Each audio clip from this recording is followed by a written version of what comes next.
మహాకృపను బట్టి పరిశుద్ధ గ్రంథంను మనం క్రమ పద్ధతిలో అధ్యయనం చేయడానికి ప్రభు సాయం చేస్తూ ఉన్నారు. అందుని బట్టి దేవుని నామానికి మహిమ కలుగును గాక. వాక్యంలోనికి వెళ్ళే ముందు మనము ప్రార్థన చేసుకుందాం.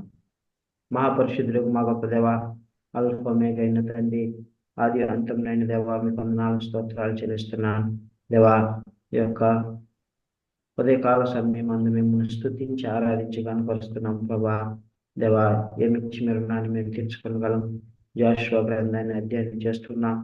ప్రభా, జాషువా గ్రంథం అంతటినీ ప్రభా ఒక ఓవర్వ్యూని ప్రభా మేము చూడబోతున్నాం. ప్రభా, మీరే కృప చూపించమని ప్రార్థన చేస్తున్నాను. అపాత్రులను అయోగ్యుని అల్పుడునైనా నన్ను మీ చేతులకు అప్పజెపుచున్నాను. ప్రభా, నన్ను పవిత్రపరచుము, నన్ను శుద్ధీకరించుము, నా నోటిని నా హృదయాన్ని ప్రభా మీ వాక్యంతో నింపుము. దేవా, మా ప్రియులకు కావలసినటువంటి ఆత్మీయ ఆహారాన్ని దయచేయండి. నాకు కావలసిన ఆత్మీయ ఆహారాన్ని దయచేయండి. నేను నిమిత్త మాత్రుడను ప్రభా, శరీరంలో ఉన్నవాడును, మనుష్యుడను. ప్రభా దేవా, మీరు ఆత్మీయ ఉన్న దేవుడు. ప్రభా, మీ ఆత్మ చేత మమ్మల్ని అభిషేకిస్తే కానీ మేము మీ మాటలను మీ వాక్యములను పంచుకోలేము. దేవా తండ్రి, నేను బలహీనుడినని నిష్ప్రయోజకుడినైన దాసుడినని నేను ఒప్పుకొనుచున్నాను. నీ కృప నాకు కావాలి ప్రభా, నీ దయ నాకు కావాలి. సంవత్సరం చివరి వారంలోనికి మమ్మల్ని నడిపించినందుకు స్తోత్రాలు. గడిచిన సంవత్సరం అంతయు ప్రభా ఆది కాండం మొదలుకొని ప్రభా యోషువ గ్రంథం వరకు క్రమ పద్ధతిలో అధ్యయనం చేయడానికి సాయం చేశారు. మీకు వందనాలు. మా ప్రియులను కూడా బలపరచండి, దీవించండి, ఆశీర్వదించండి. వాక్యమును వినేటువంటి హృదయమును వినేటువంటి చెవులను గ్రహించే హృదయాన్ని దయచేయమని ప్రార్థన చేస్తూ ఉదయ కాలము ప్రభా నిద్రమత్తు ఉంటుంది. ప్రభా దేవా యేసయ్య, నిద్రమత్తును దూరపరచండి. మీ మెల్లనైన స్వరాన్ని మాకు వినిపించండి. నాయన తండ్రి, ఉదయమునే లేచి మీ స్వరము వినుట మాకు ఎంతో ప్రభా గొప్ప భాగ్యం. దేవా, మీకు వందనాలు స్తోత్రాలు. నాయన నిన్ను స్తుతించి ఆరాధిస్తున్నాం, కనపరుస్తున్నాం. ఆశతో మీ సన్నిధికి వచ్చి ఉన్నాం. ఆశ కలిగిన ప్రాణాన్ని తృప్తిపరుస్తున్న దేవుడు దేవా, మాతో మాట్లాడండి, మమ్మల్ని బలపరచండి, మమ్మల్ని దీవించామని, మీ నామను మహింపరచుకోమని, మీ కృపతో నింపి నడిపించమని మీకే కృతజ్ఞత ఆస్తుతులు చెల్లిస్తూ మిమ్మల్ని హెచ్చిస్తూ మమ్మల్ని మేము తగ్గించుకుంటూ నజరేయుడైన యేసు నామమున స్తుతించి ప్రార్థించి అడిగి వేడుకొంచున్నాం పరమ తండ్రి. మనము యోషువ గ్రంథాన్ని పూర్తి చేసుకున్నాం. ఇప్పుడు యోషువ గ్రంథాన్ని మనం ఒకసారి ఓవర్వ్యూ మనం చూసుకుంటాం. సమగ్రంగా ఒకసారి ఆ గ్రంథాన్ని మనం అధ్యయనం చేసుకుంటాం. క్షమించండి, డేటు అది పొలపడింది. జస్ట్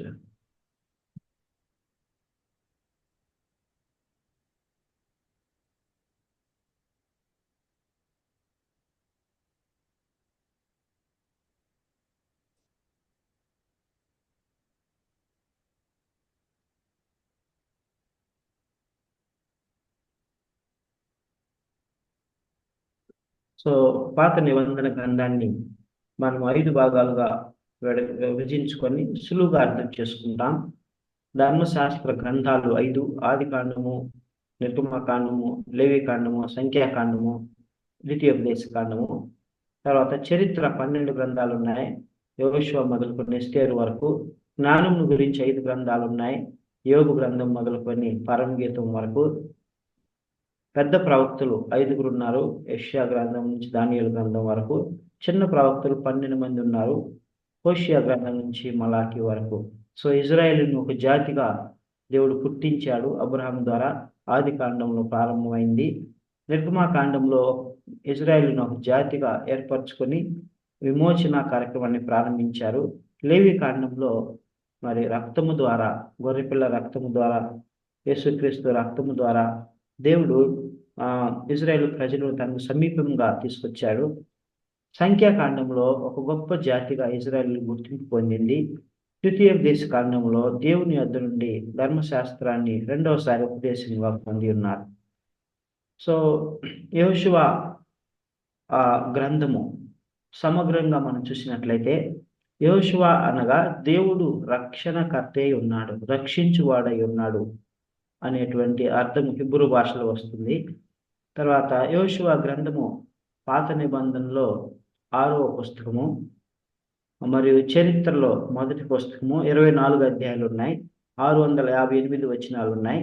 ఇందులో ముఖ్యమైనటువంటి వ్యక్తులు యెహోషువ, రాహాబు, ఆకాను, ఫినెహాసు, ఎలియాసరు మరియు కాలేబు. సో ముఖ్యమైనటువంటి ప్రదేశాలను మనం చూసినట్లయితే యోర్దాను నది, గిల్గాలు, ఎరికో, హాయి, ఏవాలు, గెరిజీము పర్వతాలు, గిబియోను ప్రాంతము, అయ్యాలోను లోయ, హాజోరు ప్రాంతము, షిలోహు, షెకెము. సో ఈ యొక్క గ్రంథము సుమారుగా క్రీస్తు పూర్వము 1400 సంవత్సరం నుంచి 1375 సమయంలో రాయబడినది. చరిత్ర కాలము మనం చూసినట్లయితే 1240 నుంచి 1220 సంవత్సరంలో ఇది జరిగి ఉన్నది. ఇది కనానులో జరిగినటువంటి సంఘటన. సో యెహోషువ గ్రంథంలో రాయబడినవన్నీ కూడా కనానులో జరిగినటువంటి విషయాలు రాయబడినాయి. ఇది ఇజ్రాయేల్ ప్రజల కొరకు రాయబడినది. అయితే యెహోషువ గ్రంథాన్ని మనం అర్థం చేసుకున్నట్లయితే యెహోషువ గ్రంథం అంతా కూడా దేవుని చిత్త ప్రకారమే అన్ని జరిగాయి అని మనకు అర్థమవుతుంది. సో యెహోషువని మనం చూసుకున్నట్లయితే యెహోషువ ఒక బానిసగా ఐగుప్తు దేశంలో ఉన్నాడు, యవనస్తుడుగా ఉన్నాడు. అయితే దేవుడు యెహోషువని ఎన్నుకొని అతను రూపాంతరం చెందించి అతను అభిషేకించి అతను పిలుచుకొని ఒక గొప్ప మార్పును అతను తీసుకొచ్చి దాసుడుగా ఉన్నవాడును గొప్ప నాయకుడుగా చేశాడు, సైన్యంలో అధిపతిగా చేశాడు. తర్వాత ఆయన మోషేతో కూడా ఎంతో నమ్మకంగా మోషే దగ్గర అసిస్టెంట్గా ఒక మినిస్టర్గా పనిచేశాడు. కనాను వేగు చూడడానికి వెళ్ళి మంచి రిపోర్ట్ని ఆయన తీసుకొచ్చారు. సో ఇంకా మనం గమనించినట్లయితే వాగ్దాన దేశంలో మీరు అనేక యుద్ధములు చేయవలసి ఉన్నది అని దేవుడు చెప్పినట్లుగా యెహోషువ అద్భుత రీతిగా యుద్ధాలు చేసి జయించారు. అందుకనే మత్తయి సువార్త 5వ అధ్యాయం 5వ వచనంలో సాత్వికులు ధన్యులు, వారు భూలోకమును స్వతంత్రించుకుందరు. యెహోషువ సాత్వికుడు, దేవుని యందు భయభక్తులు కలిగిన వాడు, విధేయుడు కనుకనే కనానును స్వతంత్రించుకొని ఇజ్రాయేల్ ప్రజలకు పంచిపెట్టాడు. ఎఫెసీయులకు రాసిన పత్రిక 1వ అధ్యాయం 3వ వచనం మనం చూసుకున్నట్లయితే all spiritual blessings come from above. పరలోకమందున్నటువంటి సకల ఆశీర్వాదములను దేవుడు మనకు ఆత్మీయ ఆశీర్వాదం అన్నింటినీ కూడా మనకు అనుగ్రహించి ఉన్నాడు. ఎఫెసీయులకు రాసిన పత్రిక 6వ అధ్యాయం 10-12 వచనాలు మనం చూసినట్లయితే అక్కడ సర్వాంగ కవచం గురించి రాయబడి ఉన్నది. యెహోషువ సర్వాంగ కవచంను ధరించుకొని యుద్ధము చేశాడు. యెహోషువ గ్రంథము ఎఫెసీ గ్రంథానికి దగ్గరగా ఉంటుంది, ఎఫెసీ పత్రిక దగ్గరగా ఉంటుంది. ఎఫెసీ పత్రికలో కూడా దేవుడు ఒక విశ్వాసి ఆత్మీయ యుద్ధం చేయవలసి ఉన్నది, సర్వాంగ కవచమును ధరించుకొని యుద్ధము చేయవలసి ఉన్నది అని సెలవిస్తూ ఉన్నాడు. సో ఇంకా యేసుక్రీస్తు మనం గమనించినట్లయితే ఆయన వాగ్దాన విషయంలో మాట తప్పని వాడు. యేసుక్రీస్తే మన యెహోషువ. యేసుక్రీస్తే నూతన నిబంధనలో మనకు వాగ్దానములు ఇచ్చి ఉన్నాడు. వాగ్దానములను మరి నెరవేర్చే దేవుడై ఉన్నాడు. సో ముఖ్య వచనం మనం చాలాసార్లు చూసుకుంటూ వచ్చాం.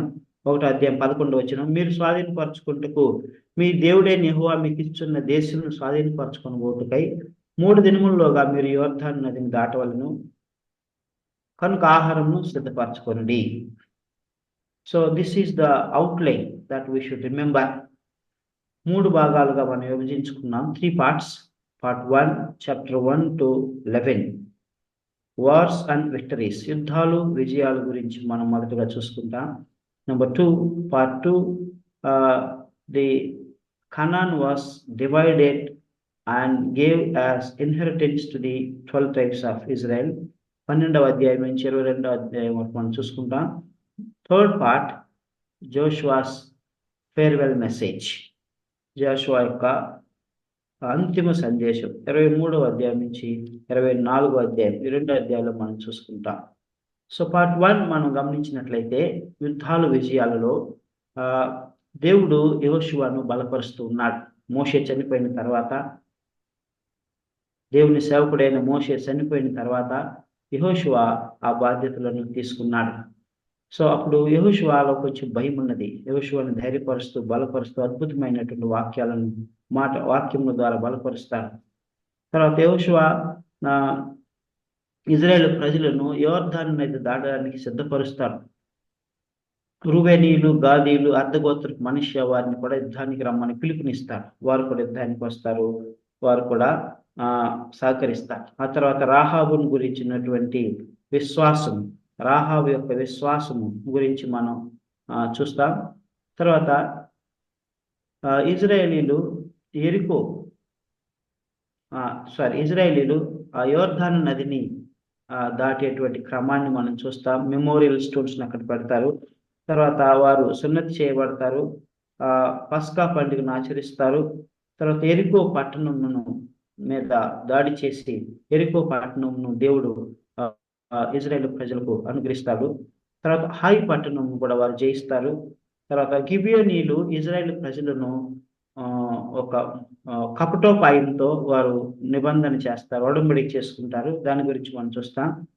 తర్వాత 10-11 అధ్యాయాల్లో అమోరీయులను మరియు ఇతర రాజులను ఇజ్రాయేలీయులు ఓడిస్తారు యెహోషువ నాయకత్వంలో. So in nutshell this is the first part. యుద్ధాలు, విజయాలు గురించి మనం చూసినట్లయితే ఈ యొక్క 10 అంశాలు మనకు కనబడతాయి. So 1 by 1 if you see in detail, దేవుడు యెహోషువను బలపరుస్తూ ఉన్నాడు. ఏమంటున్నాడు? యెహోషువ గ్రంథము మొదటి అధ్యాయము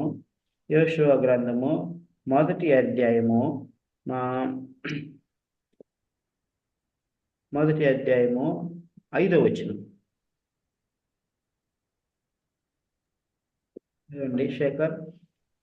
నీవు బ్రతికి దినములన్నిటిను ఏ మనుషుడు నీ ఎదుట నీవు లేక ఉండదు. నేను మోసేకు తోడై ఉన్నట్టు నీకును తోడై ఉన్నాను. సో దీనికంటే ముందు మనము 2వ వచనం చూసినట్లయితే, 2వ వచనం గురించి చదువు.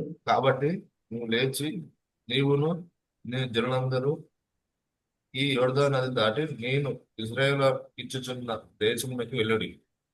మొట్టమొదటిగా దేవుడు పిలుపునిస్తావు, నువ్వు లే, ఇజ్రాయేల్ ప్రజలను నడిపించు, కనానును స్వతంత్రించుకో అని చెప్తాడు. ఆ తర్వాత నీవు బ్రతుకు దినములన్నిటిని ఏ మనుషుడు నీ ఎదుట నిలువలేకపోయిండును. నేను మోషేకి తోడైనట్లు నీకును తోడైందును. నిన్ను విడువను, నిన్ను ఎడబాయను, నిబ్బరము కలిగి ధైర్యంగా ఉండుము అని యెహోషువను బలపరుస్తాడు. ఇంకా ఏమంటాడు? 7వ వచనం, అయితే నువ్వు నిబ్బరం నిబ్బరం కలిగి జాగ్రత్త పడి బహుధైర్యంగా నుండి నా సేవకుడైన మోసే నీకు ఆజ్ఞాపించిన ధర్మశాస్త్రం అంతటి చొప్పున చేయవలని. నీవు నడుచు ప్రతి మార్గమున చక్కగా ప్రవర్తించినట్లు నీవు దాని నుండి కుడికి గాని ఎడమకు గాని తొలగకూడదు.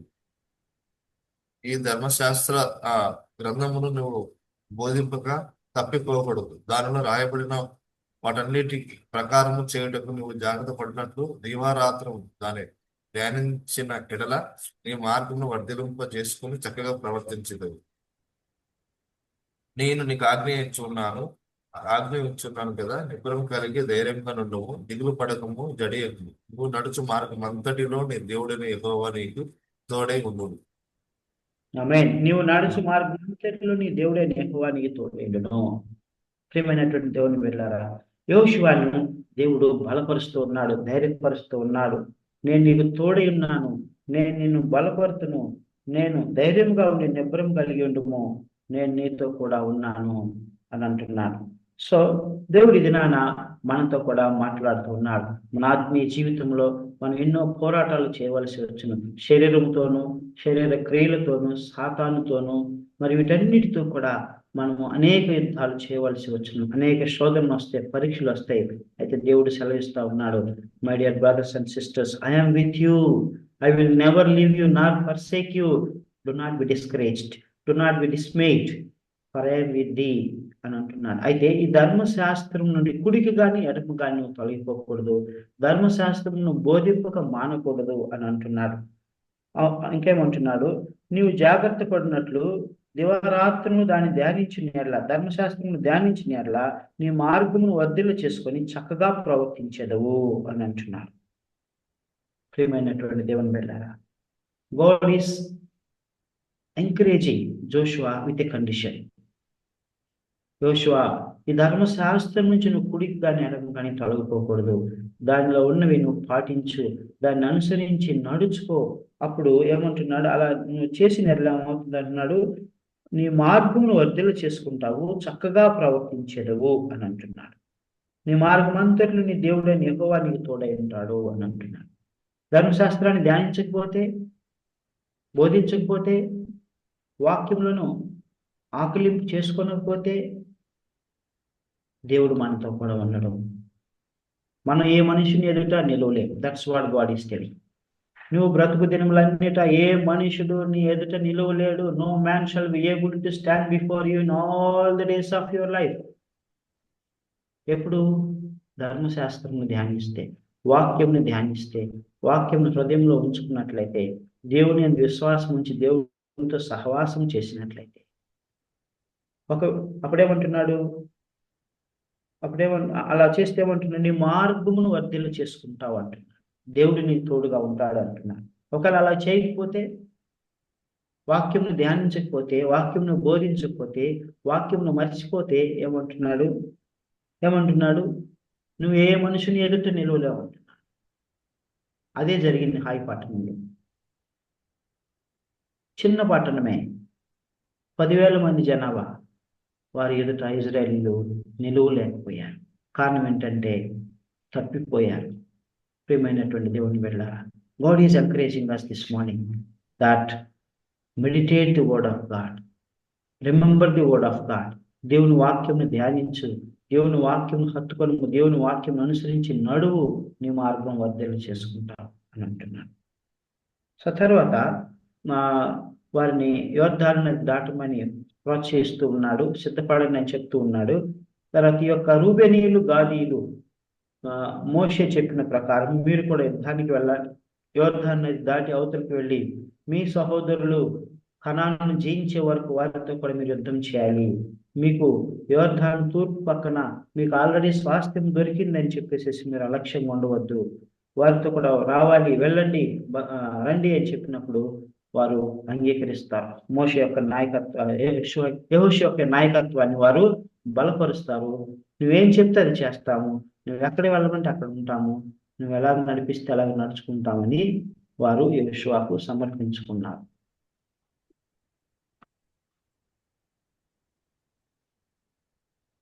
సో ఆ తర్వాత 2వ అధ్యాయానికి వచ్చినట్లయితే,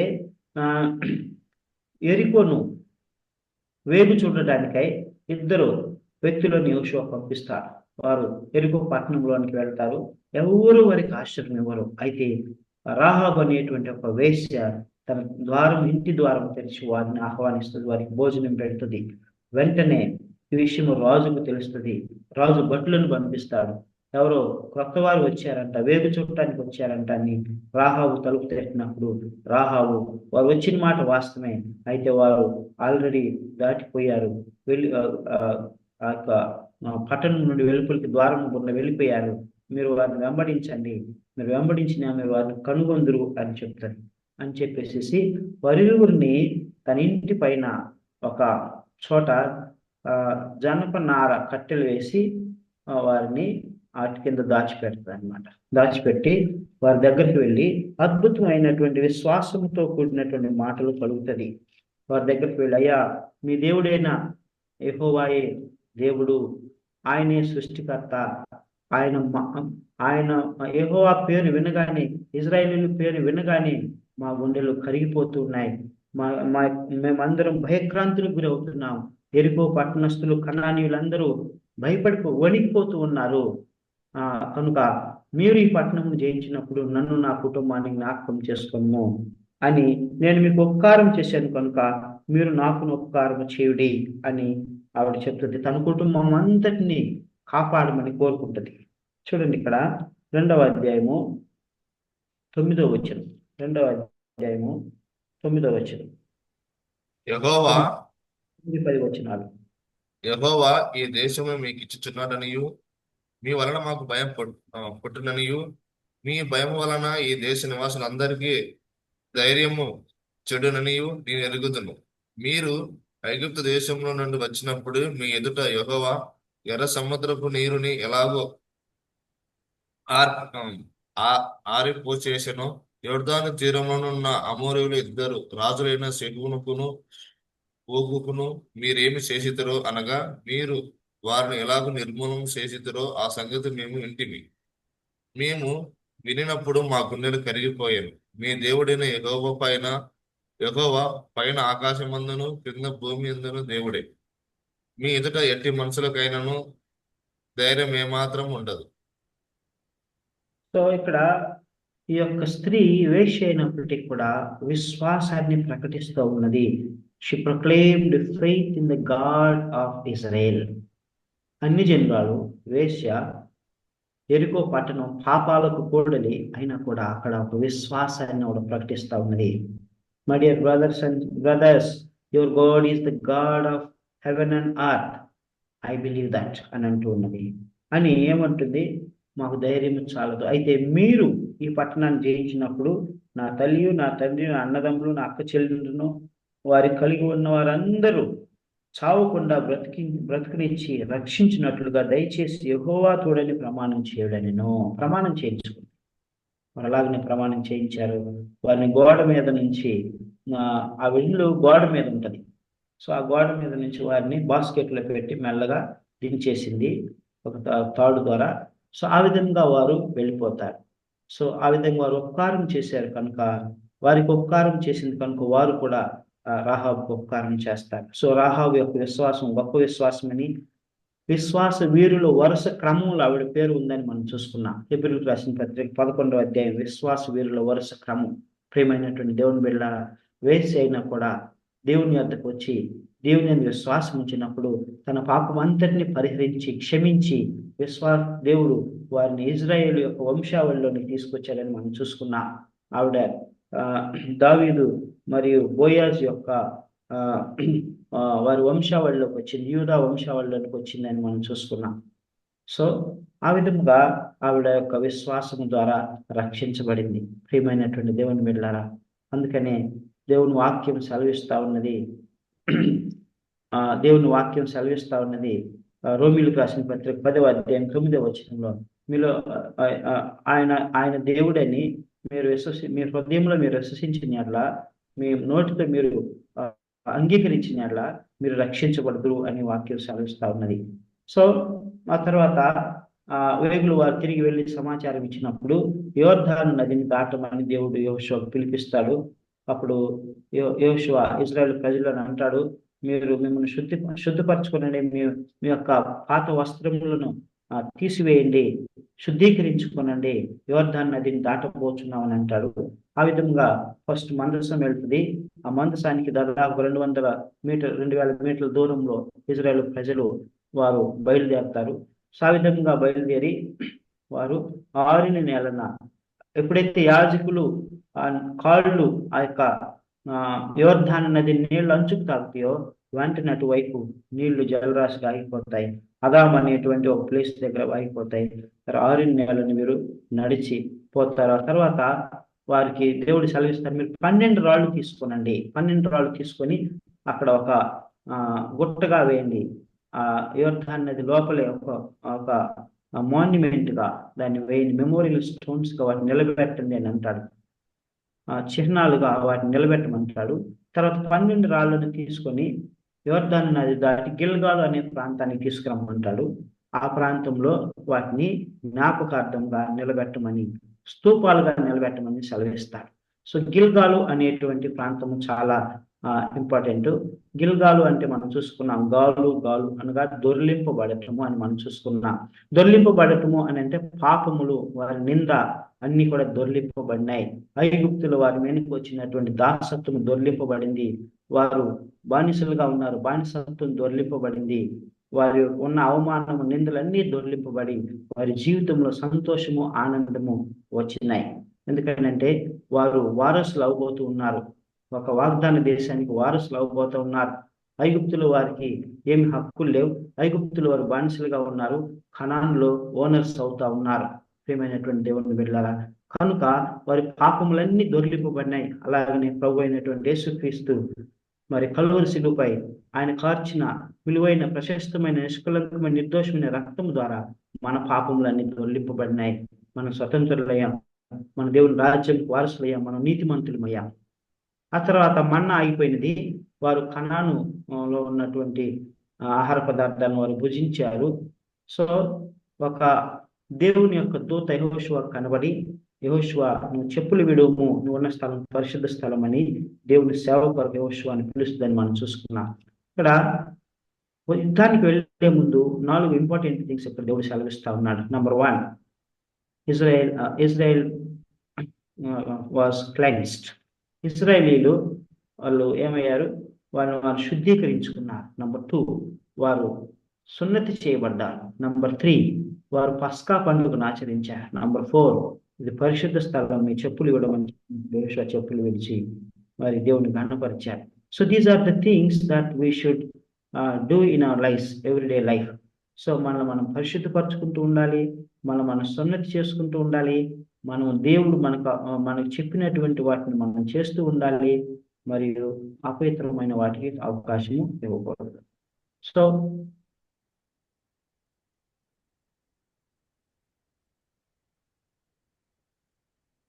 తర్వాత ఎరికో పట్టణమును జయించటం, ఎరికో పట్టణాన్ని నాశనం చేయటం, ఇది మనం ఆల్రెడీ చూసుకున్నాం. ఇజ్రాయేలీలు ఏమీ చేయలేదు. దేవుడు 7 మార్లు మీరు పట్టణం చుట్టూ ప్రదక్షిణం చేయండి అని చెప్పాడు. ఎరికో పట్టణస్తులు ద్వారం మూసేశారు. ఇజ్రాయేలీలను బట్టి భయపడ్డారు. ఇజ్రాయేలీల దగ్గర యుద్ధోపకరణాలు లేవు, రథాలు లేవు, గుర్రాలు లేవు, ఈటెలు మాత్రమే ఉన్నాయి, మరి ఏమీ లేవు. అయితే ఎరికో పట్టణము బలమైన ప్రాకారం కలిగిన పట్టణము, రథములు గుర్రములు ఉన్న పట్టణం, బలమైన సైన్యం ఉన్న పట్టణం అయినా కూడా వారు భయక్రాంతులకు గురై పట్టణము గవిని ద్వారం మూసివేసి ఎవరు వెలుపులకు రాకుండా, లోపలికి వెళ్లకుండా వారు కట్టుదిట్టం చేశారు. అయితే దేవుడు వారికి ఉపాయం చెప్పాడు. 7 మార్లు ప్రదక్షిణం చేయండి. 7వ దినమున మీరు ప్రతిదినం ఒక్కొక్కసారి 7వ దినం 7 మార్లు ప్రదక్షిణం చేసి యెహోషువ పిలుపునివ్వగానే బోరలు గుద్దుతూ బిగ్గరగా కేకలు వేయండి అని సెలవిచ్చారు. ప్రియమైనటువంటి దేవుని బిడ్డలారా, 25 అడుగుల ఎత్తున్నటువంటి 20 అడుగుల మంద ఉన్నటువంటి గొప్ప ప్రాకారము, యెరూషలేము ప్రాకారము కూలింది. ప్రియమైనటువంటి దేవుని బిడ్డలారా, ఇజ్రాయేలీలు ఏం చేయలేదు. They stood still and did what God said to them. దేవుడు చెప్పినట్లు వారు చేశారు, అంతే. ప్రాకారం కూలిపోయింది. దాని లోపలికి వెళ్ళి వారిని అందరినీ హతము చేసి నిర్మూలించి మరి రాహాబు కుటుంబాన్ని రక్షించి వారితో కూడా తీసుకుని వచ్చారు. ప్రియమైనటువంటి దేవుని బిడ్డలారా, వాళ్ళు ఎందుకు ప్రదక్షిణం చేశారు? ప్రదక్షిణం చేస్తే గోడలు కూలుతుందా? ప్రాకారం కూలుద్దా? అయ్యో ఇది ఎక్కడ, ఇది ఎప్పుడు మేము వినలేదే, ఇది ఎప్పుడు మనం చూడలేదే, ఇది ఎక్కడ మనం చదవలేదే, వై టు డూ దిస్, ఇది ఎందుకు మనం చేయాలని అనుకోలేదు. అది అవిశ్వాసం, అల్ప విశ్వాసం. విశ్వాసముతో వారు 7 మార్లు ప్రదక్షిణం చేశారు. దేవుడు చెప్పినట్లు యెహోషువ ఇశ్రాయేలు ప్రజలు చేశారు. ప్రియమైనటువంటి దేవుని బిడ్డలారా, ఈ లోకమును జయించిన విజయము మన విశ్వాసమే. If we have faith like mustard seed, if you tell to this mountain, let it be removed and put into the sea, and it will be done. ఆవు గింజంత విశ్వాసమైన మనకు ఉండాలని ప్రభు సెలవిస్తా ఉన్నాడు. ప్రియమైనటువంటి దేవుని బిడ్డలారా, విశ్వాసమే ఈ లోకమును జయించిన విజయం. విశ్వాసం లేకపోతే మనం ఏమి సాధించలేము. తర్వాత హాయి పట్టణం మీదకి యుద్ధానికి వెళ్ళాలి. హాయి పట్టణంకి యుద్ధానికి వెళ్ళాల్సి వచ్చినప్పుడు మొదటగా ఎరికోని జయించారు. హాయి పట్టణంకి వెళ్ళవలసి వచ్చినప్పుడు వారిలో ఓవర్ కాన్ఫిడెన్స్ వచ్చేసింది. దేవుడి మీద ఆధారపడలేదు, దేవుని యొక్క విచారణ చేయలేదు, ప్రార్థన చేయలేదు. దేవుడు నడకుండా వాళ్ళు ఏమన్నారంటే 2 వేగులు వారిని మరలా పంపించారు. వారు వచ్చి అది చిన్న పట్టణమే, ఈజీగా మనం జయిస్తాము, దాన్ని మనం స్వతంత్రించుకుంటాం అని చెప్పారు. ప్రియమైనటువంటి దేవుని బిడ్డలారా, అయితే అక్కడ జరిగింది ఏంటంటే వారు దేవుని యొక్క విచారించలేదు, దేవుని యొక్క సరి చేసుకోనలేదు, శుద్ధీకరించుకోనలేదు, పవిత్రపరచుకోనకుండా వెళ్ళినప్పుడు ఘోర పరాజయాన్ని చవి చూశారు.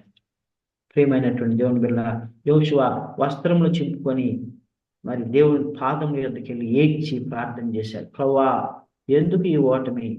మమ్మల్ని వారి చేతులు నశింపు చేయడానికి మీరు తీసుకొచ్చారా? ఈ కనాన్లో మమ్మల్ని నశింపు చేయడానికి తీసుకొచ్చారా? నువ్వు వాగ్దానంగా ఇస్తానని సెలవిచ్చావు కదా, వాగ్దానం చేసావు కదా అని అన్నారు. దాదాపుగా 36 మంది ఇశ్రాయేలీయుల సైనికులు దానిలో చనిపోతారు, పారిపోయి వచ్చేస్తారు. యోషువ పశ్చాత్తాపడి ప్రభువుని వెతుకుతాడు, పశ్చాత్తాపడతాడు. అప్పుడు దేవుడు చెప్తాడు, నీ క్యాంపులో పాపం ఉన్నది, ఇజ్రాయేలు పాళెంలో పాపం ఉన్నది. ఎవరు ప్రభువా? గోత్రాల క్రమంగా పిలిచినప్పుడు ఆకాను బంగారు కమ్మిని వెలగల వస్త్రమును తీసుకెళ్లి తన యొక్క గుడారంలో పాతిపెట్టాడు. ఆకాను, నువ్వు చేసిన పని ఏంటి? అవునయ్యా, నన్ను క్షమించు అని అంటాడు. అయితే దేవుడు అంటాడు, నో, అలాంటి వాడు ఉండటానికి లేదు, అలాంటి వాడిని నిర్మూలించు అని అంటాడు. ఒక లోయలోని తీసుకెళ్ళి మరి ఆకాను కుటుంబాన్ని అక్కడ వారు చంపివేస్తారు, కాల్చివేస్తారు. రాళ్ల కుప్ప వారి మీద వేసి వారిని పూడ్చిపెడతారు. ఆ విధంగా ఇజ్రాయెల్ సమాజం నుండి పాపం బయటికి వెళ్ళినప్పుడు దేవుడు హాయి పట్టణంలోకి వెళ్ళమంటాడు. మీరందరూ యుద్ధానికి వెళ్ళండి అంటాడు. దేవుడు ప్రణాళిక వేరు, మన ప్రణాళిక వేరు. సో చూడండి, ఇక్కడ దాదాపుగా సైనికు యుద్ధం చేయగలిగిన వారందరూ వెళ్ళండి అని అంటాడు. తర్వాత మిమ్మల్ని మీరు శుద్ధీకరించుకుని అంటాడు. మీ పాపంని మీరు తీసివేయండి అంటాడు. పాపం పోయినప్పుడు వారిని శుద్ధీకరించుకొని వారందరూ యుద్ధానికి వెళ్ళినప్పుడు దేవుడు ఒక గొప్ప ప్రణాళిక ఇస్తాడు. ఆ ప్రణాళిక ఏంటంటే, కొంతమంది హాయి పట్టణంలో ఉత్తర దిక్కున ఉండండి, ఇంకొక టీము మీరు ఎదురుగా వెళ్ళండి. సో ఎదురుగా వెళ్ళినటువంటి వారు ఓడిపోతున్నట్లు నటించండి, పారిపోండి. అప్పుడు పట్టణంలోని వారందరూ వెలుగులకు వస్తారు. ఆయి పట్టణస్తులు యుద్ధం చేసేవారు పురుషులందరూ వస్తారు. అప్పుడు వెనుక దాగి ఉన్నటువంటి వారు ఆయి పట్టణంను నాశనం చేసి దాన్ని కాల్చివేయండి, విజయాన్ని ప్రకటించండి అని చెప్తాడు. ప్రియమైనటువంటి దేవుని బిడ్డలారా, ఈ యొక్క హాయి పట్టణం అనేటువంటి దాన్ని ఆ విధంగా జయిస్తారు. హాయి పట్టణం శరీరానికి సాదృశ్యంగా ఉంది. సో హాయి పట్టణంను జయిస్తారు. సో కాబట్టి ఇక్కడ ఓటమి ఎందుకు వచ్చినదంటే, పాపము ఉన్నది, పాలెంలో పాపం ఉన్నది. సొంత ప్రణాళిక వేసుకున్నారు, దేవుని యొద్ద విచారణ చేయలేదు, వారు తమను పరీక్షించుకొని సరిచేసుకోలేదు, అందుకనే ఓడిపోయారు. ప్రియమైనటువంటి దేవుని బిడ్డలారా, మన ఆత్మీయ జీవితంలో కూడా మనం పరీక్షించుకోకపోయినట్లయితే, శుద్ధీకరించుకోకపోయినట్లయితే, మన సొంత ప్రణాళికలు వేసుకున్నట్లయితే మనం తప్పకుండా ఓడిపోతాం. దేవుడు మనతో కూడా ఉండడు, దేవుని మందసము, దేవుని సన్నిధి మనతో కూడా ఉండదు. మన సంఘంలో కూడా మనం పరిశుద్ధంగా ఉండాలి, మన గృహంలో మనం పరిశుద్ధంగా ఉండాలి. ఎప్పటికప్పుడు మనం పరీక్షించుకుంటూ సరిచేసుకుంటూ ఉండాలి, దేవుని మీద ఆధారపడాలి, వాక్యానుసారంగా నడవాలి. అప్పుడు విజయం మనదే. ఆకాను వంటి వాడు ఒక్కడు పాళెంలో ఉంటే, సంఘంలో ఉంటే సంఘం అంతా ఓడిపోతుంది. సంఘం అంతా కూడా బలహీనమైపోతుంది. ప్రియమైనటువంటి దేవుని బిడ్డలారా, బాలాము వంటి వారు, ఆకాను వంటి వారిని సమాజంలో నుంచి నిర్మూలించాలి. ఆకాను స్వభావము, బిలాము స్వభావము మన యెజెబెలు వంటి వారి స్వభావాలను మన జీవితంలో నుంచి తొలగించుకున్నాలి. ప్రియమైనటువంటి దేవుని బిడ్డలారా, యుద్ధము యెహోవాదే. సో తర్వాత మనం చూసినట్లయితే గిబియోనీయులు అనేటువంటి వారు, కనానీయులు, వారిని హివీలు అని కూడా అంటారు. సో వారు ఇవన్నీ చూసి ఎరికో పట్టణంలో హాయి పట్టణాన్ని ఇజ్రాయేలీయులు జయించడం చూసి, అయ్యో మనల్ని కూడా చంపేస్తారని భయం పుట్టి, వారు కపటోపాయంతో ఏదో దూరం నుంచి వస్తున్నట్లుగా గుర్రాలను ఎక్కి పాత తిత్తుల్లో నీళ్లు పోసుకొని పాడైపోయిన రొట్టెలు తీసుకొని వారి యొద్దకు వచ్చి, అయ్యా మేము మీ దాసులము, మేము చాలా దూరం నుంచి వచ్చి మీ గురించి విన్నాం, మమ్మల్ని చంపొద్దు, మీతో మేము కలిసి ఉంటాం అని కపటోపాయంతో వారు చెప్తారు. అప్పుడు యెహోషువ వారందరూ కూడా వారి రొట్టెలు తిని వారితో ఒప్పందం చేసుకుంటారు. అయితే తర్వాత వారికి తెలుస్తుంది, వీరు మన పక్కన ఉండేవారే అని. అప్పుడు వారిని కట్టెలు కొట్టేవారు గాను, వారి నీళ్లు చేరేవారు గాను, దేవుని యొక్క మందిర పని కొరకై వారిని దాసులుగా వాడుకోవడానికి యెహోషువ వారిని నియమిస్తారు.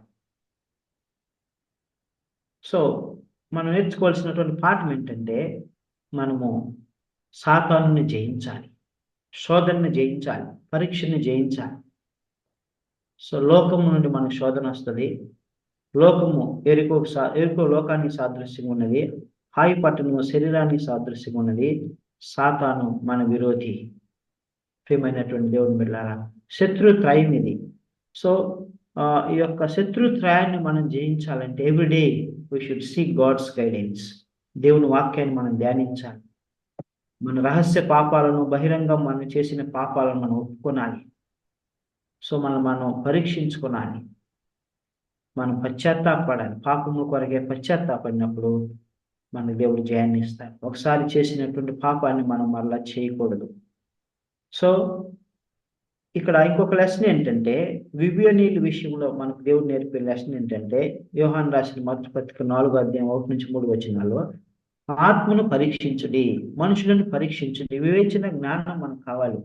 వీరు దేవుని పేరిట వస్తున్నారా, దయ్యముల పేరిట వస్తున్నారా, వీరు చెప్పేది మనకు మేలుకరంగా చెప్తున్నారా, మనకు హాని చేయాలని చెప్తున్నారా, కపటోపాయంతో వస్తున్నారా, మంచి ఉద్దేశంతో వస్తున్నారా అనేది గ్రహించుకున్నాలి. దానికి మనకు దేవుడు వివేచన జ్ఞానాన్ని ఇస్తాడు. దేవుడిని అడగాలి, ప్రభువా నాకు వివేచన జ్ఞానం దయచేయి, గ్రహింపు దయచేయి అని దేవుడిని అడిగినప్పుడు దేవుడు మనకి ఇస్తాడు.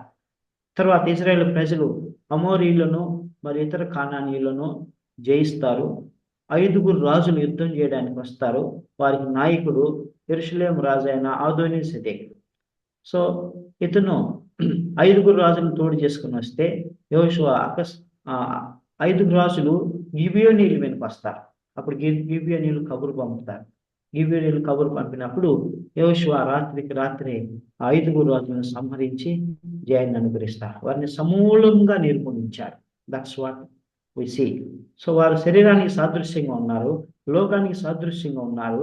మన ఆత్మీయ జీవితంలో శరీరమునకు, లోకమునకు సాదృశ్యంగా ఉన్న శరీరమును, దాని క్రియలను, దాని ఇచ్చలతో కూడా సమూలంగా మనం సిలువ వేయాలి, సమూలంగా నిర్మూలించాలి. అప్పుడే మనం పరిశుద్ధంగా ఉండగలం. అప్పుడే మనం జయ జీవితాన్ని కలిగి ఉన్నాం. So battle belongs to the lord, battle is of the lord. యుద్ధం యెహోవాదే. ఇజ్రాయెల్ తరపున యుద్ధం చేసినటువంటి వాడు యెహోవాయే. ఎరికోను, హాయి పట్టణమును, 5 రాజులను, తర్వాత మరొక 31 మంది రాజులను కూడా యెహోషువ జయిస్తాడు. వారందరి మీద యుద్ధం చేసినటువంటి వాడు యెహోవాయే. ఇజ్రాయెల్ అట్లా నిలబడ్డారు. వారికి దేవుడు బలాన్ని ఇచ్చాడు. యుద్ధం చేసిన వాడు యెహోవాయే. ఏ విధంగా యుద్ధం చేశాడు? మొట్టమొదటిగా శత్రువులను కలవరపరిచాడు. ప్రియమైనటువంటి దేవుని బిడ్డల, వాళ్ళ కలవరం పుట్టింది. వారిని వారే చంపుకోవడం ప్రారంభించారు. యుద్ధం చేయలేకపోయారు. రెండవది, ఆకాశం నుండి గొప్ప వడగండ్లను పంపించారు. వడగండ్ల ద్వారా చనిపోయిన వారు బహుమంది. తర్వాత సూర్యుడు, చంద్రుడు నిలిచిపోయేటట్టు చేశారు. ఒక దినమెల్లా సూర్యుడు అస్తమింపలేదు. ప్రియమైనటువంటి దేవుని బిడ్డ, ఇది యెహోషువకు సాధ్యమా? ఇశ్రాయేలులకు సాధ్యమా? వారిని కలవరపరచడం ఇశ్రాయేలులకు సాధ్యమా? యెహోషువ చేసిన పనా? వడగండ్లు కురిపించడం యెహోవా చేసిన పనా? సూర్యుడు ఒక దినమల్లా అస్తమించకుండా చేయడం యెహోషువ పనా? ఆయన చేతుల్లో ఉండగా? ప్రియమైనటువంటి దేవుని బిడ్డలారా, యెహోవా ఇశ్రాయేలీయుల ఎదుట అమోరీయులను అప్పగించాడు. ప్రియమైనటువంటి దేవుని బిడ్డలారా, మనం దేవుని మీద ఆధారపడినప్పుడు, దేవుని వెంబడించినప్పుడు మన పక్షంగా యుద్ధము చేయవాడు దేవుడే. మన పక్షంగా యుద్ధము చేయవాడు యెహోవాయే. యుద్ధము యెహోవాదే. దావీదు విషయం కూడా మనం అదే చూసుకున్నాం. ప్రియమైనటువంటి దేవుని బిడ్డలారా, battle is of the lord. తర్వాత వారు కనాన్లో మరో ఇతర రాజ్యాలను వారు జయిస్తారు. దాదాపు 31 మంది రాజ్యాలను వారు జయిస్తారు. So that is first part 1. So part 2 మనకు వచ్చినట్లయితే, కనాను దేశాన్ని ఇజ్రాయేలు గోత్రాలకు పంచిపెట్టడం. 2.5 గోత్రాలకు యోర్దాను నదికి తూర్పు పక్కన సీహోను, బాషాను మరియు ఓగు అనే ప్రాంతాలను మోషే జయించాడు.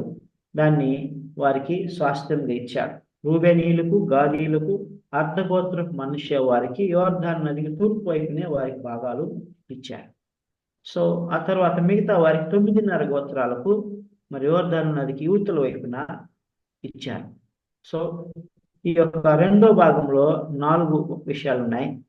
అవేంటంటే, మోషే యెహోషువ జయించినటువంటి రాజులు, వారి రాజ్యాలు, తర్వాత స్వాస్థ్యంగా ఇశ్రాయేలీయులకు కానాను పంచిపెట్టినటువంటిది, తర్వాత రూబేనీయులు గాదీయులు వారు తిరిగి మరలా యోర్దాను నది దాటి వారి ప్రాంతాలకు వస్తారు.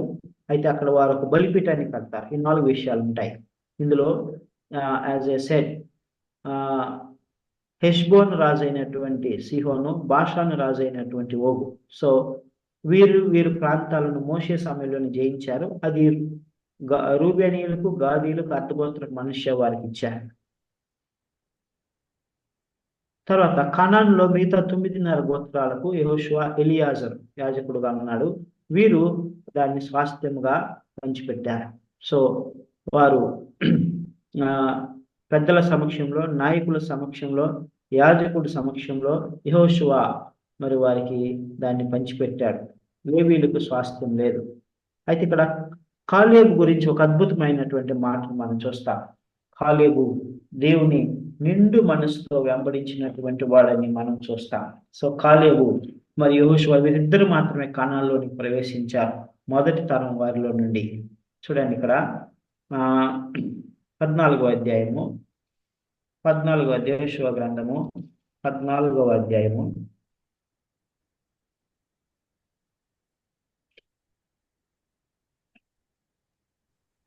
14వ అధ్యాయము 8వ వచనం, 8, 9.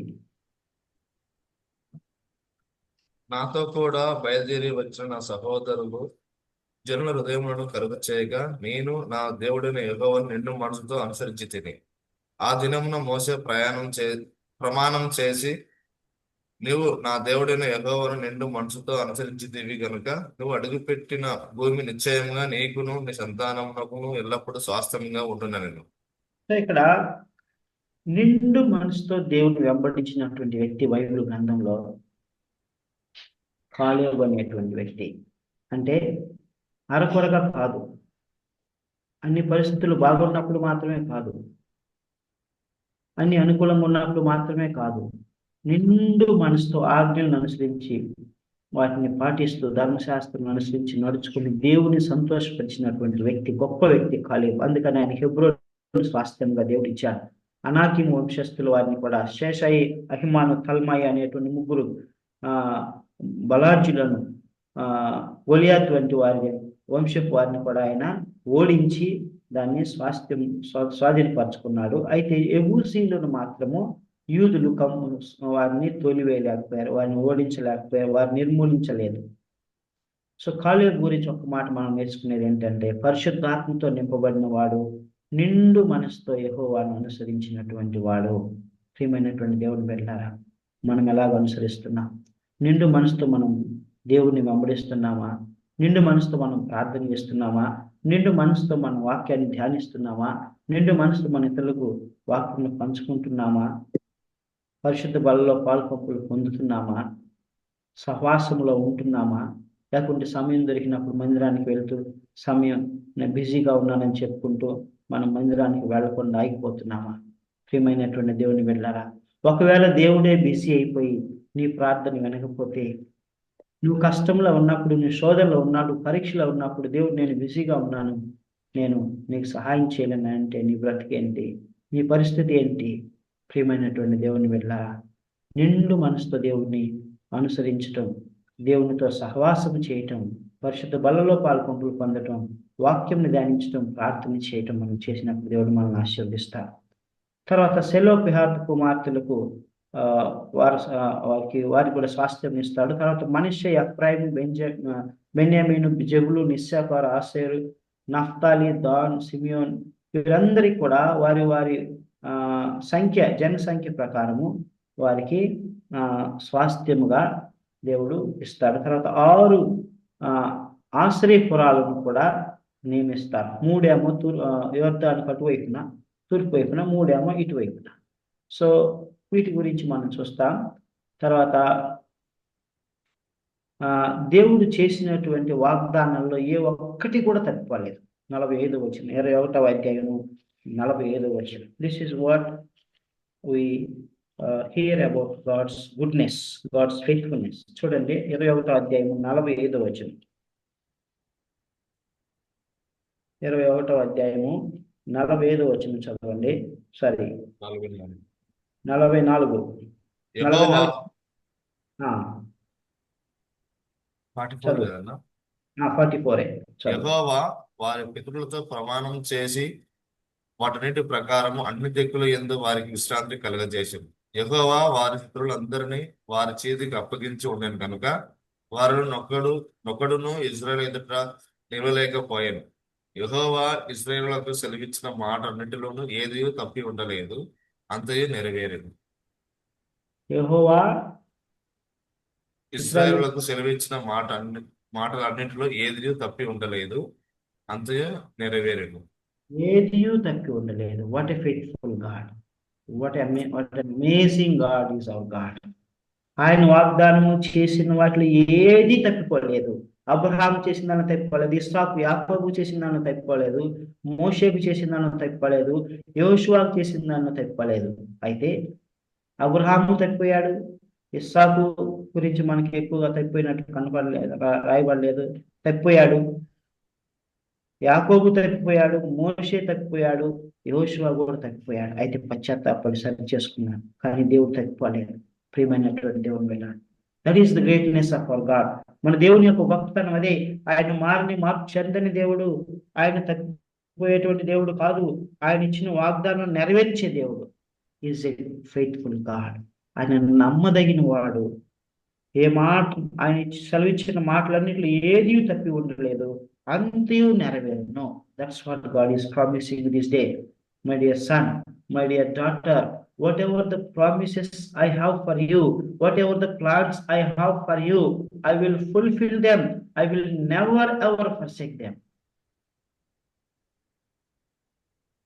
నీకు దేవుడు ఇచ్చిన వాగ్దానాలను, దేవుడు నీకు ఇచ్చిన నీ ఎడల కలిగి ఉన్న ఉద్దేశములను, ప్రణాళికలను అన్నిటిని నెరవేరుస్తాను, కానీ వాటి నుండి ఆయన ఎన్నడూ తప్పుకోనని అంటున్నాడు.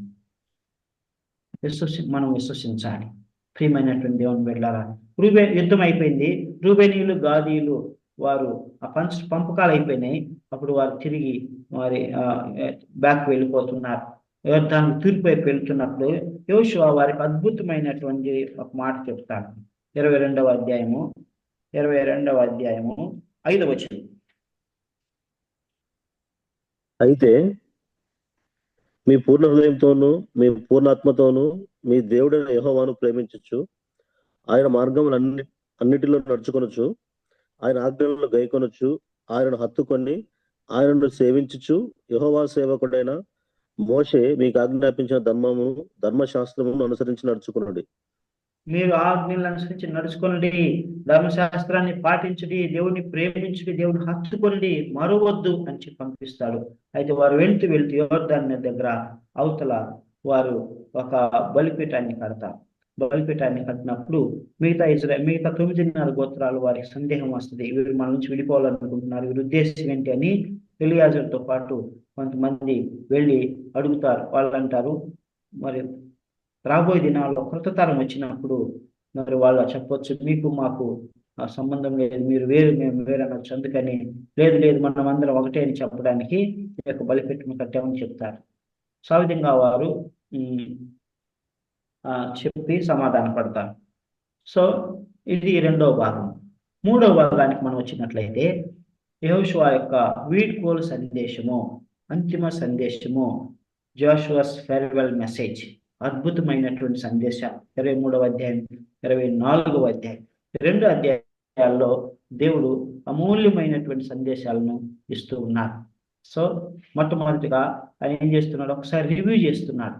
ఏ విధంగా దేవుడు మీ పక్షంగా యుద్ధం చేశాడు జ్ఞాపకం చేస్తున్నాడు. ఐగుప్తులు మీరు బానిసలుగా ఉన్నారు, అక్కడి నుంచి దేవుడు మిమ్మల్ని విడిపించాడు, దేవుడైన యెహోవా మీ పక్షంగా యుద్ధం చేస్తూ ఉన్నాడు అని జ్ఞాపకం చేస్తూ ఉన్నాడు.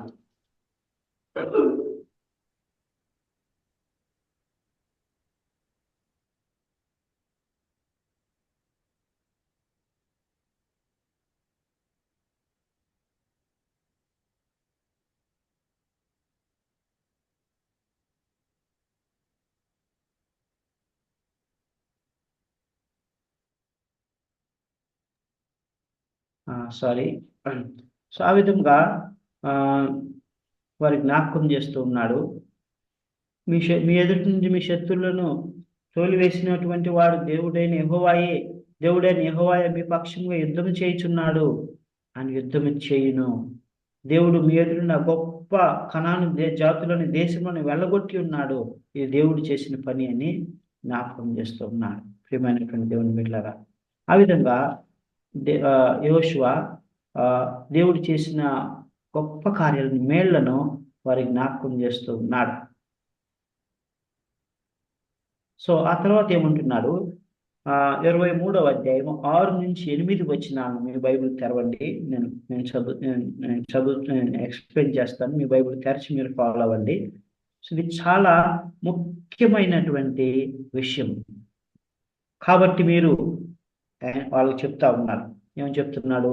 మోషే ధర్మశాస్త్ర గ్రంథంలో రాయబడిన దాని అంతటినీ గైకొనండి. నంబర్ 1, ధర్మశాస్త్రం అనుసరించుటకు మనస్సు దృఢము చేసుకోనండి అంటున్నాడు. మీ మనసును సిద్ధపరచుకోండి అంటున్నాడు. నంబర్ 2. నంబర్ 3, మీరు ధర్మశాస్త్రం నుంచి ఎడమకు గాని కుడికి గాని తొలగకండి అని చెప్తా ఉన్నాడు. నంబర్ 4, మీ వద్ద మిగిలి ఉన్న ఈ జనుల సహవాసము చేయొద్దు అంటున్నారు. అంటే కొంతమంది మిగిలిపోయారు కదా, కనానీయులతో సహవాసం చేయవద్దు. నంబర్ 5, వారి దేవతల పేర్లను మీరు ఎత్తకూడదు అంటున్నాడు. Even you should not name the names of their gods and goddesses. వారి పేర్లను కూడా మనం ఉచ్చరించకూడదు, ఎత్తకూడదు అని చెప్తా ఉన్నాడు. వారి చూడని ప్రమాణం చేయొద్దు, వారిని పూజింపవద్దు, వారికి నమస్కరింపవద్దు. మీరు నేటి వరకు చేసినట్లు మీ దేవుడైన యెహోవాను హత్తుకొని ఉండవలెను. You should cleave to the Lord your God. ప్రియమైనటువంటి దేవుని వెళ్ళారా, అమూల్యమైనటువంటి సందేశాన్ని యెహోషువ ఇజ్రాయేలుకు చెప్తా ఉన్నారు. కాబట్టి మీరు బహు జాగ్రత్త పడి మీ దేవుడైన యెహోవాను ప్రేమింపవలెను అని అంటున్నారు. ఆ విధముగానే యెహోషువ యొక్క సందేశం విన్నటువంటి పెద్దలు వెంబడించారు. వారు దేవుని గణపరిచారు. వారు దేవునికి నమ్మకంగా ఉన్నారు. చూడండి, ఆ మాట మనం 24వ అధ్యాయం 31వ వచనం చూస్తాం. 24వ అధ్యాయం 31 చదవండి. యెహోషువ దినములన్నిటిను యెహోషువ తర్వాత ఇంక బ్రతికి యెహోషువ దినములన్నిటిను యెహోషువ తర్వాత ఇంక బ్రతికి యెహోవా ఇశ్రాయేలు కొరకు చేసిన క్రియలన్నింటినీ ఎరిగిన పెద్దల దినములన్నిటిను ఇశ్రాయేలు యెహోవాను సేవించుచు వచ్చిరి. యెహోషువ సందేశం విన్నటువంటి పెద్దలు వారు బ్రతికి ఉన్నంత వరకు వారు యెహోవానే సేవించుచు వచ్చేది. ప్రియమైనటువంటి దేవుని బిడ్డలారా, మనం సందేశం వింటున్నాం, మన వాక్యం వింటున్నాం, వాక్యం చేత మనం తాకబడుతున్నాం, వాక్యం చేత మనం శుద్ధీకరించబడుతున్నాం. మనం బ్రతుకు దినములన్నిట మనము వీటిని పాటించాలి. మన దేవుని మనం స్తుతించాలి, ఆరాధించాలి. వేరే ఏ విగ్రహానికి మనం తాగకూడదు. తర్వాత ఇజ్రాయేలీలు హెచ్చరిస్తా ఉన్నారు, ఒకవేళ మీరు వెనుకకు తిరిగినట్లయితే, దేవుని హత్తుకొనకపోయినట్లయితే, కనానీయుల దేవతలను వారి జనములను మీరు హత్తుకొని వీయమొందినట్లయితే, వారిపై మీరు సాంగత్యం చేసినట్లయితే, మీ దేవుడైన యెహోవా మీ ఎదుటి నుండి జన్మలను కొట్టివేయటం మానును. మీ దేవుడైన యెహోవా మీకు ఇచ్చిన మంచి దేశంలో ఉండకుండా మీరు నశించు వరకు వారు మీకు ఉరిగాను బోనుగాను, మీ ప్రక్కల మీద కొరడాలుగాను బల్లెములుగాను, మీ కన్నులకు ముళ్ళుగాను ఉందరు అని హెచ్చరించారు. ప్రియమైనటువంటి దేవుని బిడ్డలారా, తర్వాత అబ్రహాం దేవుడు ఎలాగ పిలుచుకున్నాడు, అక్కడి నుంచి ఐగుప్తుకు తీసుకెళ్లాడు, గొప్ప దేశంగా చేశాడు. మోషే అహరోను ద్వారా మిమ్మల్ని విడిపించాడు, అరణ్య మార్గంలో మీకు సహాయం చేశాడు, మీకు వాగ్దాన దేశాన్ని ఇచ్చాడని మరొకసారి జ్ఞాపకం చేస్తాను. మరొక అద్భుతమైనటువంటి సాక్ష్యము యెహోషువ చెప్తా ఉన్నాడు. ఇక్కడ యెహోషువ గ్రంథము 24వ అధ్యాయము 15వ వచనం చదువుకుందాం. యెహోషువ గ్రంథము 24వ అధ్యాయము 15వ వచనం. యెహోవాను సేవించుట మీ దృష్టికి కీడని తోచిన ఎడల మీరు ఎవరిని సేవించేదరో నది అద్దరిని మీ పితరులు సేవించిన దేవతలను సేవించేదరో, అమోరీల దేశమును మీరు నివసించుచున్నారే వారి దేవతలను సేవించేదరో నేడు మీరు కోరుకున్నది. మీరు ఎవరిని సేవింప కోరినను నేనును నా ఇంటి వారును యెహోవాను సేవించదము అనను. మీరు ఎవరినైనా కోరుకోండి, ఎవరినైనా సేవించండి. ఇంత చెప్పిన తర్వాత ఆయన అంటున్నాడు, నేను నా ఇంటి వారును యెహోవానే సేవించేదము అని అంటున్నాడు. అదే దావీదు కూడా అంటాడు 23వ కీర్తనలో. దావీదు కూడా అదే అంటాడు. ఏమంటాడు? చిరకాలం నేను యెహోవా సన్నిధిలో వాసము చేసేదను అంటాడు. 23:6 వచనంలో ఏమంటాడు? చివరి చదవండి ఒకసారి. కీర్తన గ్రంథం 22వ అధ్యాయం 6వ వచనం. నేను బ్రతుకు దినములన్నీ కృపాక్షేమములే నా వెంట వచ్చును. చిరకాలము యెహోవా మందిరములో నేను నివాసం చేసేదను. చిరకాలము యెహోవా మందిరంలో నేను వాసము చేసేదను. I will dwell in the house of the lord for ever అంటున్నాడు. ప్రియమైనటువంటి దేవుని బిడ్డలారా, యెహోషువ అదే చెప్తున్నాడు. మీరు ఎవరినైనా సేవించండి, నేను నా ఇంటి వారిని యెహోవాని సేవించాను. ఛాలెంజింగ్ చేస్తాను, సవాల్ విసురుతా ఉన్నాడు. యెహోషువ జీవితం ఒక సాక్ష్యము, యెహోషువ జీవితము ఒక మాదిరి. సవాల్ విసురుతా ఉన్నప్పుడు ఒక్కసారి వారందరూ భావోద్వేగానికి గురైపోయి వారందరూ కూడా అంటున్నారు. ఏమంటున్నారు? 16-17 వచనాలు.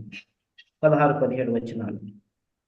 అందుకు ప్రజలు యెహోవాను విసర్జించి ఇతర దేవతలను సేవించిన యెడల మేము శాపగ్రస్తులు మగుదుము గాక. ఐగుప్తు దేశమును దాసుల గృహంలో నుండి మనలను మన తండ్రులను రప్పించి మన కన్నుల ఎదుట ఆ గొప్ప సూచక క్రియలను చేసి మనము నడిచిన మార్గం అన్నిటిలోనూ మనం వెళ్ళిన ప్రజలందరి మధ్యను మనల్ని కాపాడిన యెహోవాయే మన దేవుడు. 18 యెహోవా ఆ దేశంలో నివసించిన అమోరీయులు మొదలైన ప్రజలందరూ మన ఎదుట నిలవకుండా వారిని తోలివేసిన వాడు. యెహోవానే సేవించదము, ఆయనయే మా దేవుడని ప్రత్యుత్తరం ఇచ్చిరి.